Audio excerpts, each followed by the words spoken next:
For the students and lovers of English literature, this is an audio summary of A Man for All Seasons by Robert Bolt, narrated by Idris Khan, and a credit I would like to give to Professor Sir Ahmad Farid, my mentor and a great human being.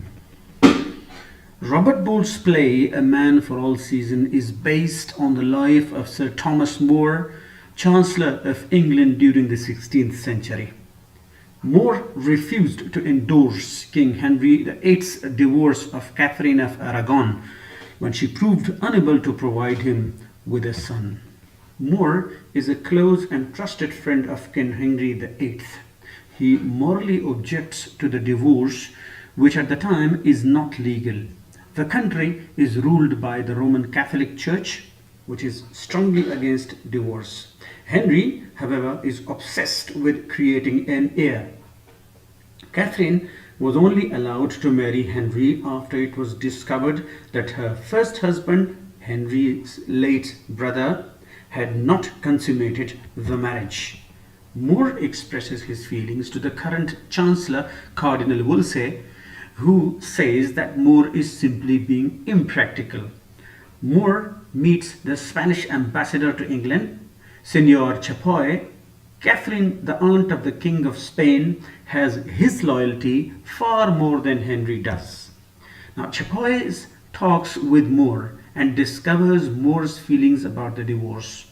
He stresses the religious significance that marriage holds within the Catholic faith and therefore considers More an ally. More is thoughtful, which Chapoy interprets as signifying More's dedication to the Catholic faith. Now, More comes home to find his daughter Margaret and her boyfriend Roper. Roper is Lutheran, that is Protestant. He asks for Margaret's hand, and More, furious about having a Protestant in the family, refuses. Meanwhile, Henry sends Wolsey into disgrace after he fails to convince the Pope to support the divorce. Wolsey dies suddenly after this, and More is chosen as his successor. More helps Richard Rich find a job and gives him a silver cup as a gift, not realizing the cup had been given to him as a bribe. Thomas Cromwell, a close confidant of Henry, presses Rich for information about More, promising Rich a high-powered court position. Now Chapoy enters with More's servant, Matthew. Cromwell, Rich and Chapoy try to bribe information out of Matthew, who is purposely vague. They pay him anyhow. Henry goes to London in search of More. When he cannot be found, More arrives at his home just before Henry gets there, and the two men talk. More says Henry promised not to ask him his opinion on the divorce, which angers Henry. He says he will not ask him any more, but More must stay quiet about his opinion publicly. Henry leaves, and More's wife, Alice, begs her husband not to change his mind. She tells him to do whatever Henry wants. Rich arrives to warn More about Cromwell and Chapoy's intention to blackmail him. Rich uses this to blackmail More himself, asking for a better job, but More refuses.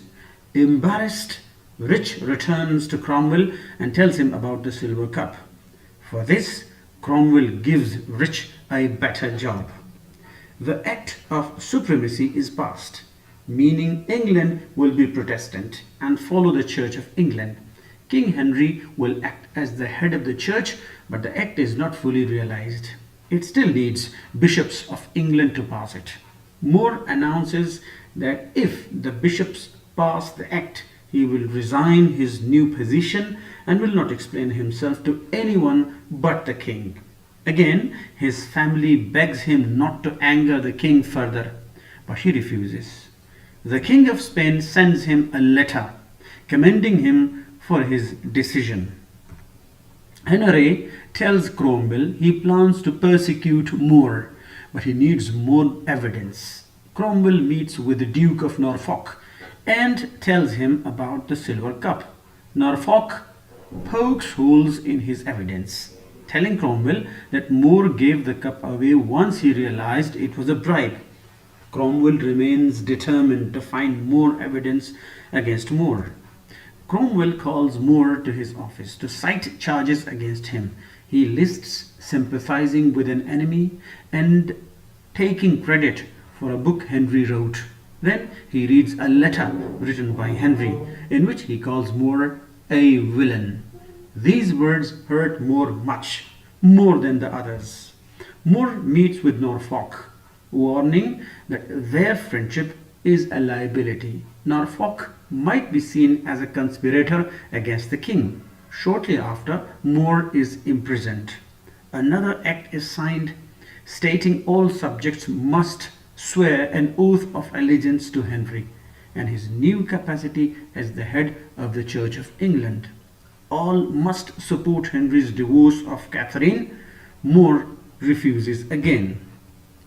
Many try to change More's mind, including Alice. She finally understands why he did what he did, and they rekindle their love. At the trial, Rich gives false testimony about More, denying Henry as the true ruler of the church.